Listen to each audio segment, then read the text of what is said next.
好，同学们，好，同学们，我们都在轰轰烈烈的，站起来，站起来！Welcome to the 283rd edition of China Now with your gang of two. Nan Su, who is the senior investigative reporter for Epoch Times, and yours truly, Michael Olson, who long ago was dissuaded from being a China hand by the great helmsman himself, Mao Zedong.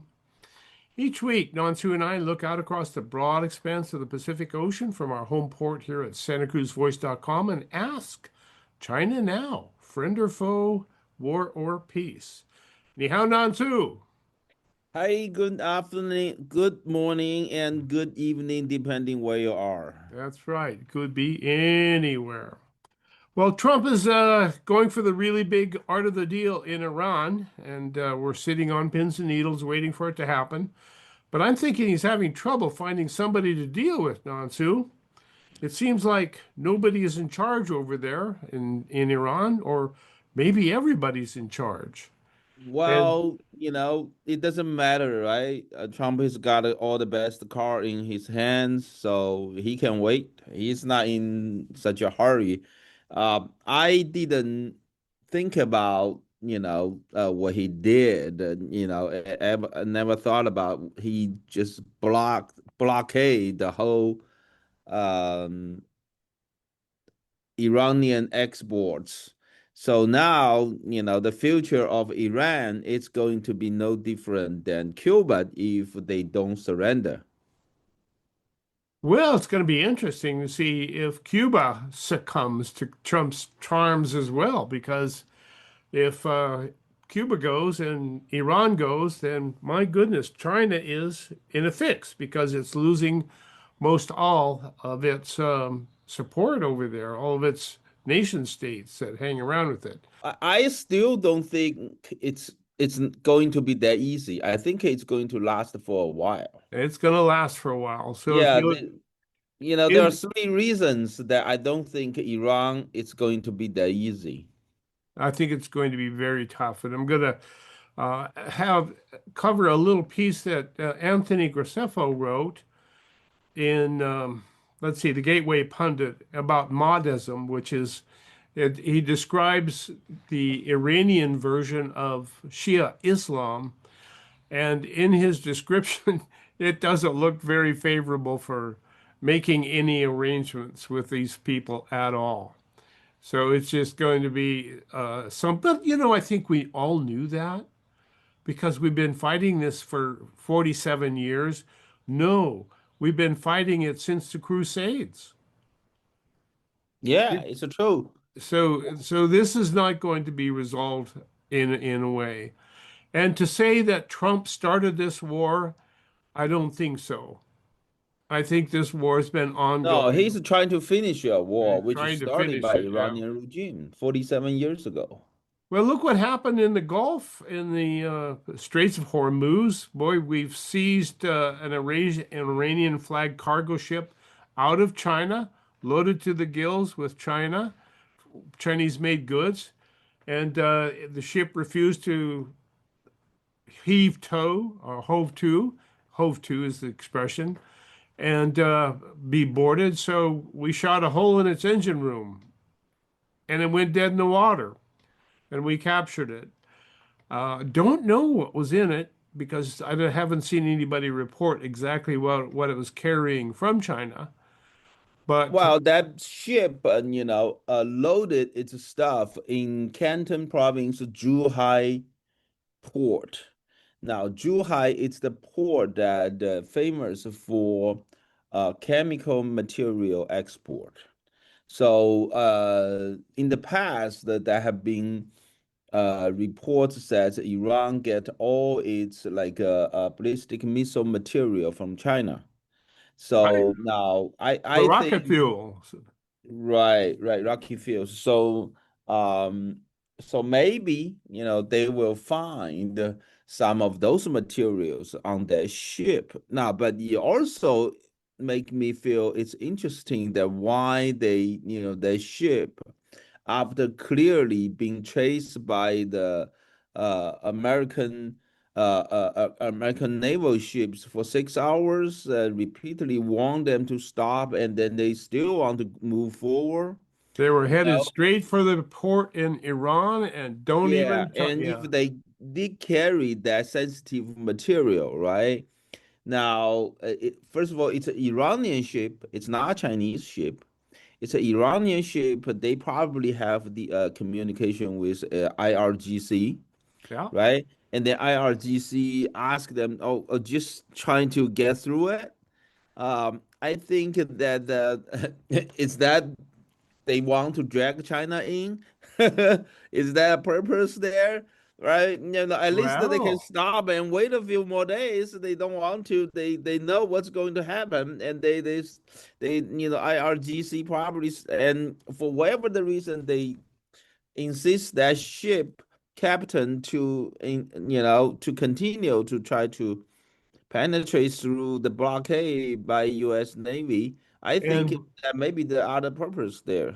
sure. And if what you're saying is true, and we do find sodium perchlorate, the rocket fuel, in the on the ship, that would mean that China is sending rocket fuel to China in contravention to Xi Jinping's letter to Donald Trump, which said unequivocally, we will not be selling weapons to Iran. Now, And what did, also, yeah, and also just like the days, I think two, I'm not sure, it's either 2 or 3 days just before the U.S. naval force caught that ship, right? That the Iranian president who attended a ceremony in Iran when Iranians receive some of the uh, aids from China. China they can ship their materials directly to Iran through rail, right? By the train system because China has right, right. they have a train to connect it from China to Europe, and that train actually passed Iran. So now, in one of just like a couple of days before the U.S. naval force caught the ship, and they had a ceremony in Iran to receive all the goods they received from China, and the Iranian president actually attend the ceremony uh, and say that the United States' goal target, final target is China. It's not Iran. Yes. So now you think about why he's doing that. It's supposedly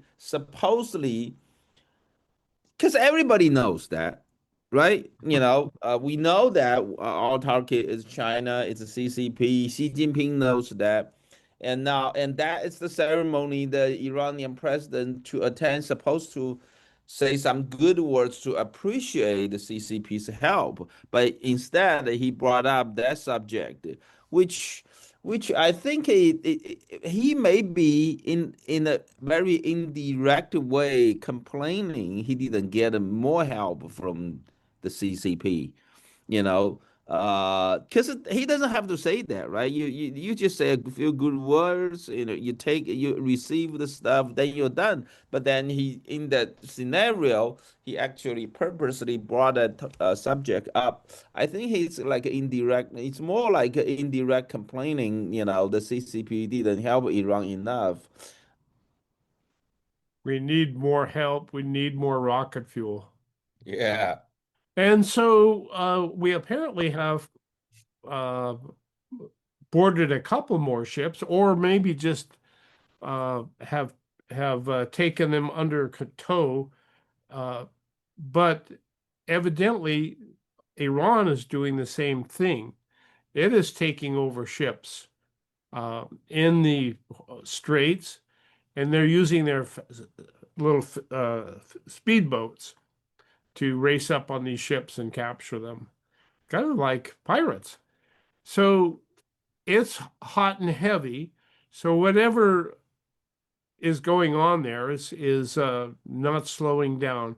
To my estimation, Nansu, I don't think anybody's in control to any great extent there, except maybe the real hardline military types. But I don't know about Well, actually, I think in Iran currently there are four different groups. One is all the mullahs. the mullahs. Yeah, all the Ayatollah mullahs. All that's a group. Now the second group is Iranian government. The government tend to lead the negotiation to find a way to make a deal with the United States. And then the third group is IRGC, right? Yeah, Islamic Revolution Guard. That group, this is a hardline group. And then there's a fourth group that's Iran's regular military, yeah. right? So they, you I think know, there's a fifth group as well. I think it's the volunteers. It's like the Army Reserve or something like that. a Uh, militia group. yeah. So So, there's five interest groups there. well, the militia group, I would say they don't Militia. have much power, right?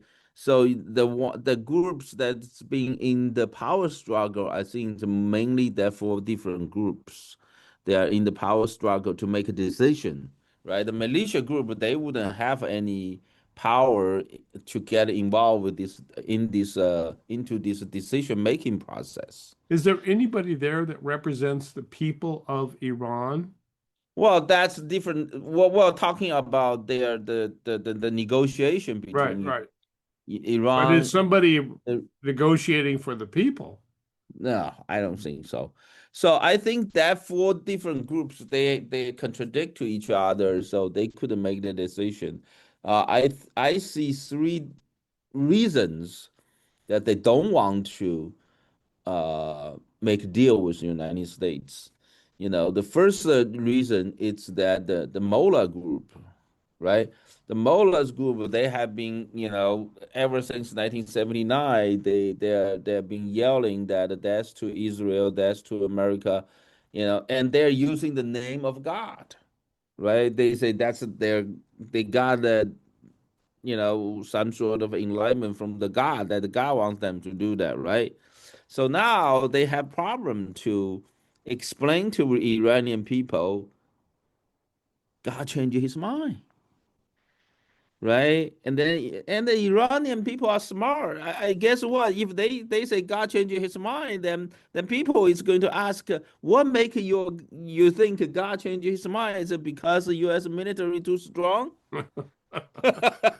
so the so the Allah is afraid of U.S. military now. So I don't think they want to change. The Mullahs group, I don't think they want to change. And the second reason they don't that the group don't want to change is because the IRGC they got bloody hands of Iranian people, right? They're killers. They're afraid of if once they lost the power, then once there's a Sure. regime change, people will go after them, right? So I think that's the second reason. And the third reason, I believe the reason they don't want to negotiate, it's because they still can count on the support from Russia and China. Now, China has the railway that can send the goods or some aids to Iran, while Russia can send their support to Iranian regimes through Caspian Sea, right? Right, right. Are Yeah, there the any Caspian, ports in the Caspian Sea? yeah, the Caspian Sea, still there, and then on the northern port. No, now I learned that Israeli military actually already bombed the Iranian ports at Caspian Sea, but I don't think they are going to do that long term because you're going to have some humanitarian issues if you Well, keep that doing the that. ports weren't the only thing that was bombed. I recall that the big railroad bridge in Iran was bombed as well. And I Well, think, I think those are the short term thing. I don't think the long term wise you can, keep bombing, No, bombing their ports and the railroads, right? So I think long term wise, the regime can still leave. They figure out. I think that's in their mind. If they keep doing whatever they're doing, the regime itself can pretty much still survive with this, the lifeline provided by the China and Russia. So they're not going to be rich, that's for sure. As long as the Trump blockade is in place, it's like a Cuba. China and Russia in the years they have sent tremendous amount of stuff to Cuba to help the regime to just survive. They probably will do the same thing. So Iranian regime probably figure out they probably can do that. So they may not be as rich as before because the blockade of their sea transportation it's going to cut off, I would say probably about 90% of their cash flow. economic and trade income. Yeah. So that way, And they have a lot of salaries to pay for in the military. well, I don't know how that's going to get figured out, but as long as if they figure out the U.S. military, it's not going to put boots on the ground, they probably can cut down some of the military too. So I think that if eventually U.S. military are not going to put boots on the ground in Iran, then uh, the Iranian regime is going to last for a while. It can go on for a long time because they have these Yeah, just big, look at Cuba. How long did Cuba last, right? well, Cuba was always fed with dribs and drabs from its friends who liked the idea of thumbing their nose at the Well, United another States. thought is, the Iranian regime already bankrupt, right? They already, and I saw a report that from last March to this March, their inflation was like more than 71%. For food, inflation is more than 111%. So 111. Yeah, that sounds like price of our hamburgers here in the United States. yeah, so it's like, wow. But that's for a whole year, right? Only Yeah. a year. So maybe that the blockade will bring the regime down in a short amount of time. But more likely, I think that it's going to last a longer time. So I think it's better to have another military bombing before we stopped, stop the whole military action in the Middle East. I think it's worse to have a. I have been reading all these military experts' comments. They say it needed 1 or 2 more weeks to complete all the bombing target. Well, I don't think that Iran's going to agree to any peace. I No, don't it's I not. I don't don't think know so. what Trump is thinking about his big beautiful deal with the Iranians. I do not see the Iranians capable of making a deal. I don't think they have an opportunity to make a deal. I think they are locked in on their jihad, which is what it is, and their jihad is much more important than any possible peace deal with Israel and the United States. That's how I see it. And I'm not the only one to see it that way.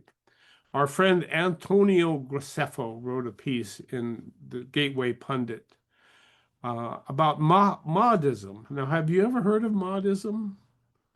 Okay, well, most of us here in the West think it's when we see things happening in the Middle East, we think it's either the Shia and the Sunni going against each other, as it has been going forever.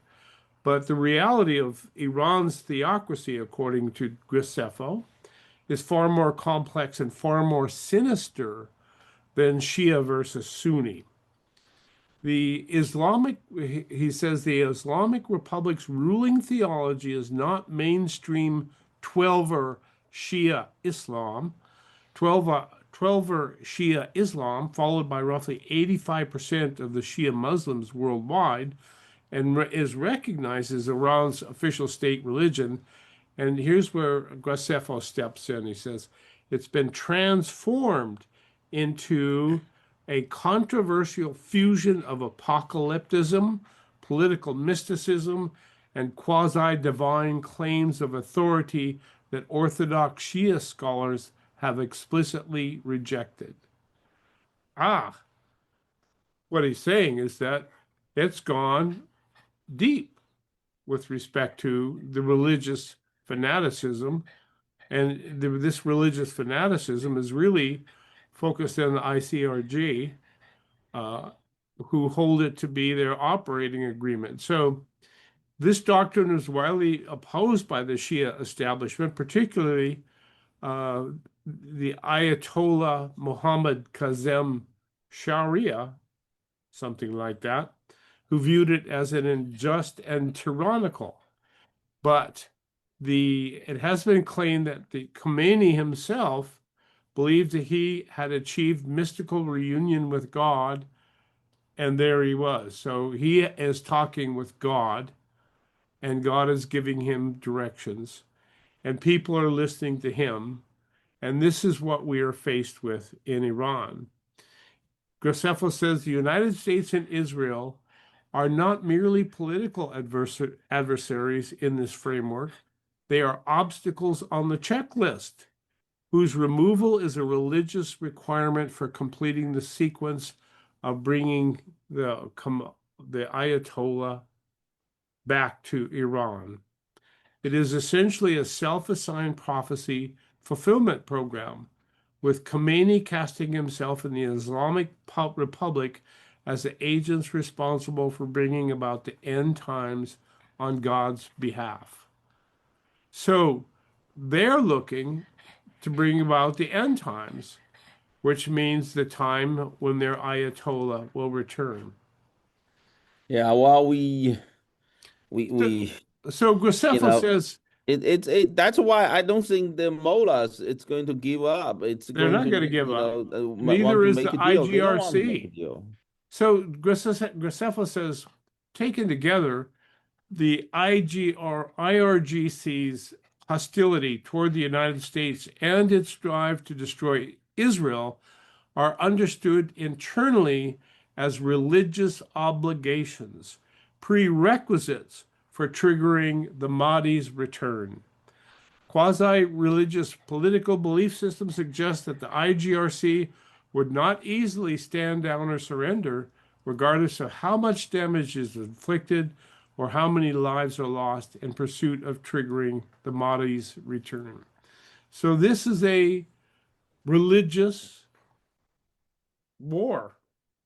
And for the IRGC to win, it has to destroy the United States and Israel.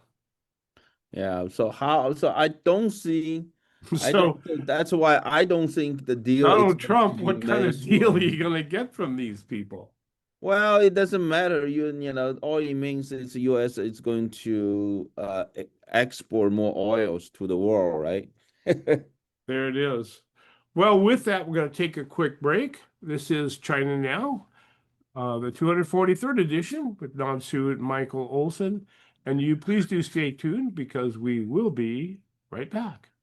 Your business needs more space? Space is reasonable, secured, and accessible 24/7 for qualified businesses at Anbar Self-Storage and U-Haul. Easy off Highway 1 on Airport Boulevard. Anbar Self-Storage and U-Haul in Freedom. The kid is moving her family to Sacramento. Anbar Self-Storage and U-Haul has the moving vans, car trailers, and shipping boxes she needs ready to go. Easy off Highway 1 on Airport Boulevard. Anbar Self-Storage and U-Haul in Freedom. Attention investors. This is a simple commercial on the investment value of gold. Gold continues to make new highs. In good markets and in bad markets, you need to have your portfolio balanced with gold. Learn about owning physical gold or getting a gold-backed IRA. Make this simple call right now. 800-414-1657. 800-414-1657. That's 800-414-1657. Sponsored by Reagan Gold.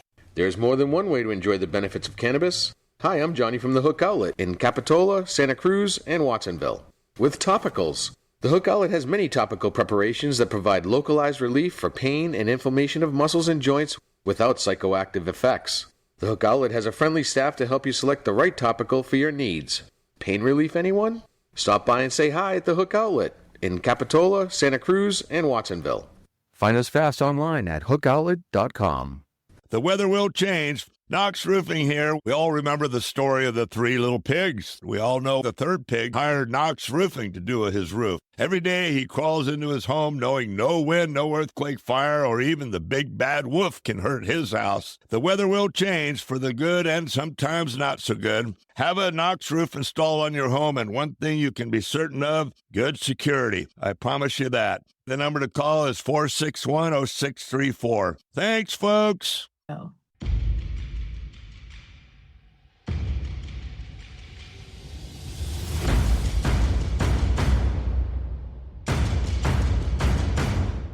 Well, given how tied up things have become between the United States, Israel, and Iran,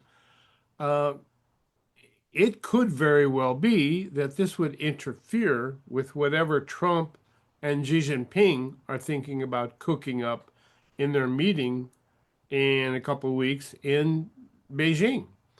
And Scott Bessent, who probably has as much of Donald Trump's ear as anybody, says that that meeting could very well be postponed, given the fact that what was on that ship, for example, that went from China to Iran and was stopped in the Gulf there by the U.S. Navy. If that has rocket fuel on board, would that not go against Trump's threat to tariff China 50%? That was the threat. You sell Iran war materials and we're going to take it to you, tariff you 50%. So that might be the case. Do you think they'll actually meet, Nansu? Yeah, I think that eventually that it's the main problem, right? That's going to be the main problem that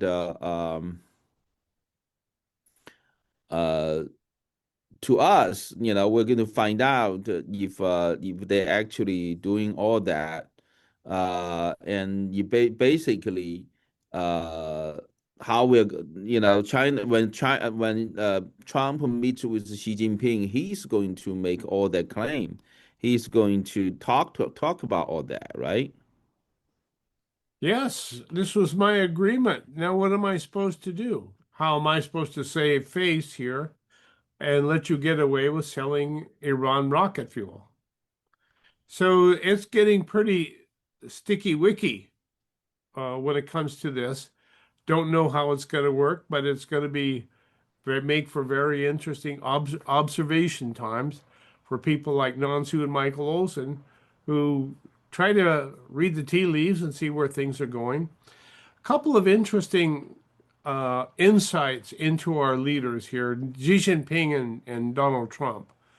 And I thought I'd go through them, and because it's an interesting contrast as to how the world sees these two people. This from Time Magazine's Top 100 People. It's a profile of Xi Jinping. And it says, Xi has shifted his focus from boosting China's global standing to rewriting how the world works.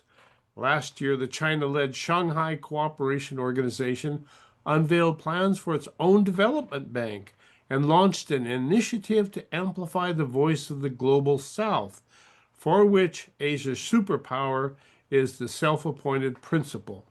Meanwhile, Xi leveraged China's dominance of rare earths to cow political geopolitical rivals such as the United States, exploited U.S. tariffs anarchy to ink new trade agreements, and swelled the reach of China's currency as a dollar alternative, not least for nations facing U.S. sanctions. So this is a pretty glowing look at Xi Jinping. Obviously, Time Magazine's big guy. Yep.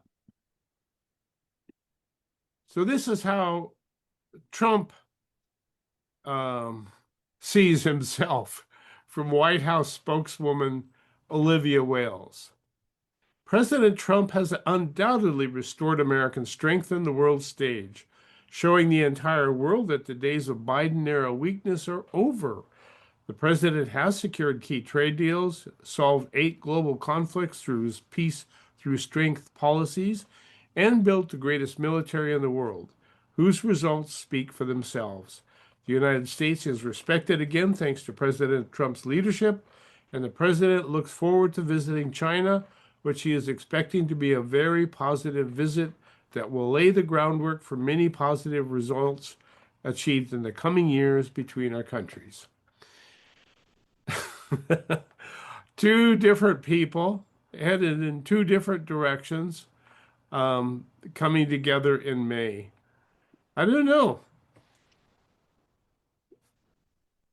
What are they going to say to each other? I have no idea. It's a tough one. But at any rate, let's look into other stories. We have lots of other stories today. And one of them was a story about California spending big money, $900 million in China. And so this is a story about CCP's influence in California and how it is the nonprofits have been spending a lot of money taking people to China. And like the William and Flora Hewitt Foundation spent, $300,000 to fly Gavin Newsom and his delegation to China in 2023. So we're spending a lot of money, taking a lot of people to China. And California's governor is now agreed to spending $990 million on a contract with BYD to purchase face masks. Oh my goodness, that was during COVID. So Gavin Newsom gave BYD a $990 million contract to purchase face masks. That was in 2018. So now we're looking at spending more money, and the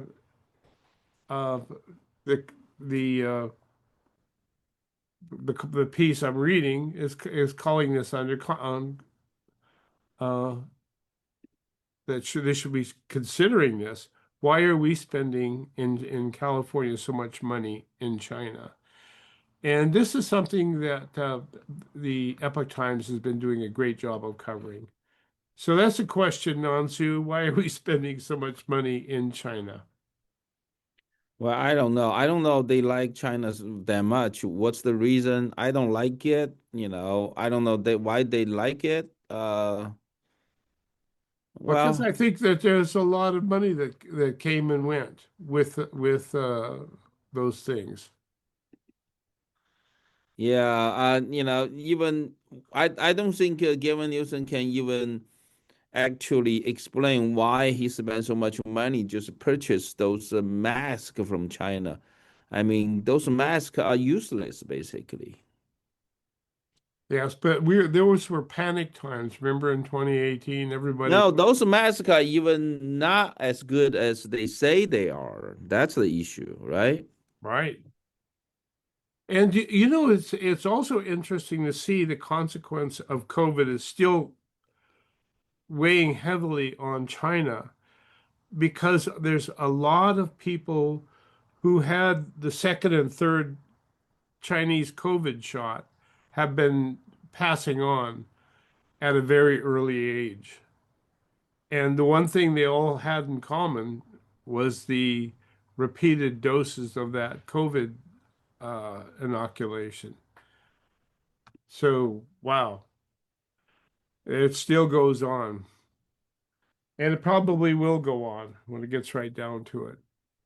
Well, as Time magazine was pointing to Xi Jinping and his great efforts with the global South, one of those global South countries would be Peru. We've talked a lot about Brazil. We've talked about Panama. We talk about Cuba, of course. We've obviously talked a lot about Venezuela. But Peru has also been a major target of China. And what we talked about is the efforts by China's COSCO shipping company to build a port in Chancay, which is maybe 50 kilometers north of Lima. And from there, China is intending to build a railroad over the mountains and down into the jungle of the Amazon, which would be a pretty big deal. Now, the problem with this port at Chancay is that the dual usage potential that would allow China's Navy to use this port would actually supplant or take precedent over Peru's ability to use the port. So it actually is owned lock, stock, and barrel by the Chinese, and the people in Peru are just coming to the awareness that a recent court ruling freed the Chinese port operator from domestic regulatory oversight. So this big, huge, beautiful port is going to be a complete property of the Chinese Communist Party, and they will be able to port all of their Navy ships, submarines, and what have you on our continent at Chancay. And so our State Department is saying, hey, we can help you get out of this. And so the fight is on in Chancay, Peru, as it is in Panama, as it is in Brazil, as it is in every place that China has cast on its anchor and built some Belt and Road stuff and indebted the local economy. What is the saying here that they use? It was really good. Cheap Chinese money costs sovereignty. It's true. That's a good statement. That's a good statement. And we've seen him use it so many times. We've seen him go into these little islands in the Pacific, in the South Pacific, carrying a bundle of money and giving it to one of the president of the country or whatever, and then getting the president to back the Chinese efforts to do some Belt Road work, build a port, build a highway, build a bridge, build an airport, build a government building or whatever. And so it goes through, and the people of these little countries end up borrowing money from the CCP or the banks to build these projects that never seem to pay for themselves. And now all of these countries are in debt to China. Now, it's the problem is it's a greed, right? It's no different than Wall Street. Wall Street went to China big time, and it's the greed, and then all these countries officials the same way, they just thinking, oh, they can have a loan, some cheap loans from China, they get everything built, but then they have no long-term plan to make the economy sustainable instead of after all these airports. Why do you you need all these big modern facilities if you don't even have an economy to use Which them? is that's actually what most of those countries are finding. And that Yeah, you got a whole bunch of modern highways, high-speed railways, or airports, modern government facilities, and then you got all these things built, but then you don't even have an economy which is sustainable. And so you just end up a be, become a big debt owner that you own a big debt to China, to the CCP. So I don't know, all these countries, I don't know why they make the decision that way. The only for the suitcase full of $100 bills, of course. yeah. The So only at the only heck with explanation is the Chinese government send them suitcases and suitcases of cash.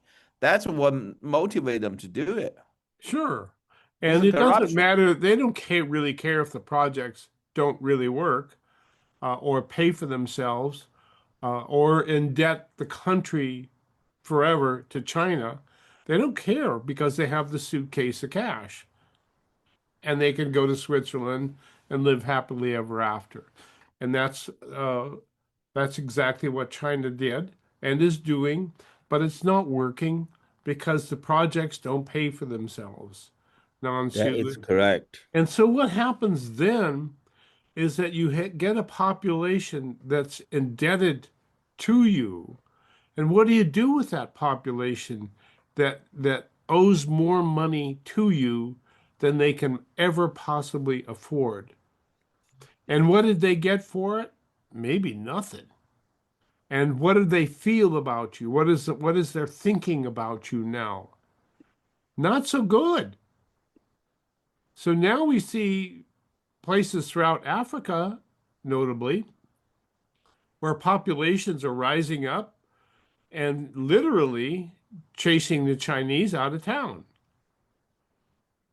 because they have nothing to lose but Yep. their debt, right? Yep. So what is China going to do? How They is can't China do going to do? much. They can't do much, right?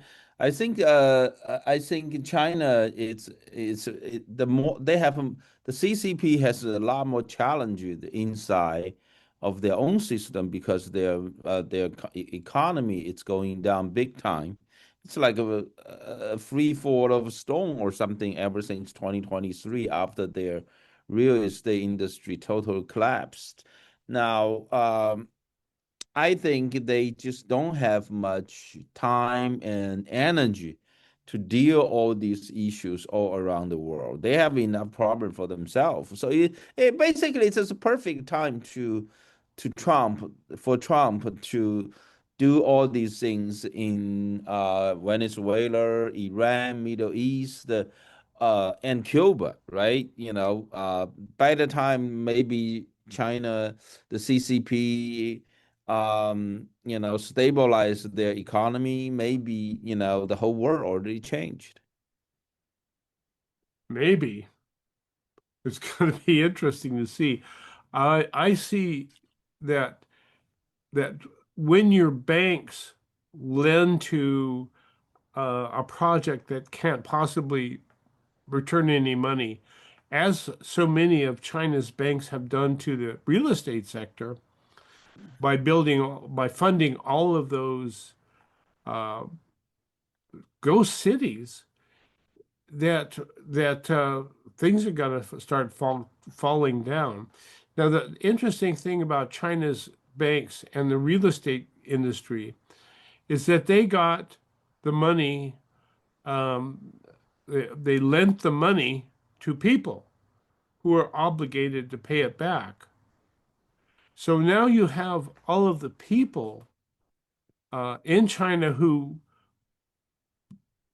put the money down on a property that would never be finished. And yet they still owe the bank the money for that property as if it were finished. And so now you have a population of people that has to be steaming mad at the fact that they are obligated to pay these loans back on properties that will never be finished. Well, And it's the same fix that the Belt and Road countries are in yeah. a way. Well, they have a lot of issues, internal challenges. That's all I can say. So it's a perfect timing for Trump to actually, and also, plus the fact that Russia is deeply, you know, sinking into Ukraine, right? So it's a perfect timing for the Western world. Well, it still take the leadership, to actually deal with CCP, the issues created by the CCP all around the world. So by the time CCP stabilize their internal issues, that probably, hopefully the United States is going to be way ahead of us, where we are right now, and so that we have we have all the strong cards in our hands, so we can defend the peace in the Western Pacific. And we're not even in the Western Pacific now. Well, we are not there. We're in the Indian Ocean now. Well, right. Well, first of all, we are not there because two reasons, right? Number one, that China it's got enough problem for themselves to deal with, right? Number two, we have a very strong ally, which is Japan. They are there helping Taiwan to stabilize the Western Pacific. It's not that easy for for the communist regime to just go to invade Taiwan militarily. I bet that Donald Trump and the Japanese Prime Minister Takaichi, they talk about this plan in the Middle East before they actually act. Well, the extent to which the CCP is hungry for money can be seen by how they've been seizing Buddhist temples throughout China. Oh yeah, they are going after all different temples. It was just like a couple years ago when we started this program. We talk about Shanghai's local government. They actually borrow like millions of yens from some famous local Buddhist temples, right? Yes, So now they're going after all of them just by taxing them. that works so well. And so the Chinese Communist Party brings the PLA in with their tanks and whatnot, and we're literally taking over these Buddhist temples, which have become, interestingly enough, great tourist attractions for the Chinese people, which is Yep. which is a pretty strong statement then against the Chinese party. So I guess Xi Jinping probably came to the realization that, darn, I can't beat those Buddhists, so I may as well join them with my tanks. I'll pull right in, and Well, the Communist Party literally control all these temples, in the past. yeah, it controls everything, right? Yeah, it controls everything. Oh, a lot of famous temples, Buddhist temples in China. Um, the leader of those temples, they're not true Buddhists. They're totally corrupted. They are the Communist Party members. So Communist Party of Buddhists, right? they so then they have different levels. They say that you have a director level, you're the, whatever. They have the different. They actually the government have a rank for different level of this temple lead monks to receive benefit and salary from the government. Actually, in the past, that's how what's going on in China. It's totally corrupted. Well, and I enjoy the videos I've seen of the Buddhist, the head monk of the Buddhist temple, and his very fancy cars and women. So Oh it yeah, looks like he's doing really well.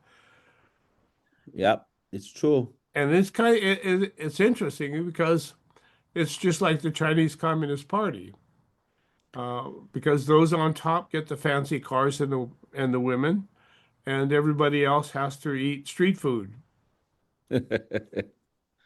And it always seems to end up something like that when it gets right Well, down to it. yep, yep. It's that way in Iran. You know, those who are in control, those who have the guns get to eat, and Well, those who that's don't have, interesting. Well, and that's also, I think it's one of the reasons they don't want to surrender, right? it's the same. And you've been saying the same thing with the Chinese Communist Party as well. Yep. It doesn't really matter who the head guy is because everybody in the party has so much invested in being a party member that it doesn't matter. You know, the one on top gets the most money, but everybody else is getting a lot of money too. And so there you go. And it's that way with the Muslims in Iran. So I guess it really doesn't speak well for socialism when it gets right down to it, because the goal is always the masses. You know, we're going to take care of the people. But once you get the people's guns and once you forbid them from talking, um, then who cares? And that, I guess, was my great realization about Chairman Mao and the Chinese Communist Party way back when Mao encouraged me not to show up in China and fix things, which is what I had intended to do. But I don't see much hope in socialism. Once they take away the guns, it's all over. And I look at Iran and see the perfect example of that.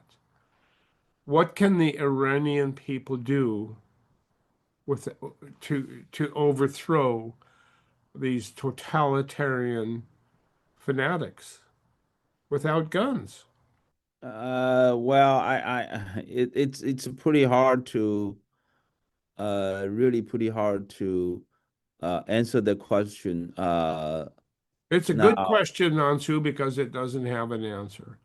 Well, ladies and gentlemen, that's the first hour of China Now. We're happy that you joined us and hope you stick around. We have lots of good stories coming up, and and kind of give you an insight into what's going on in our world.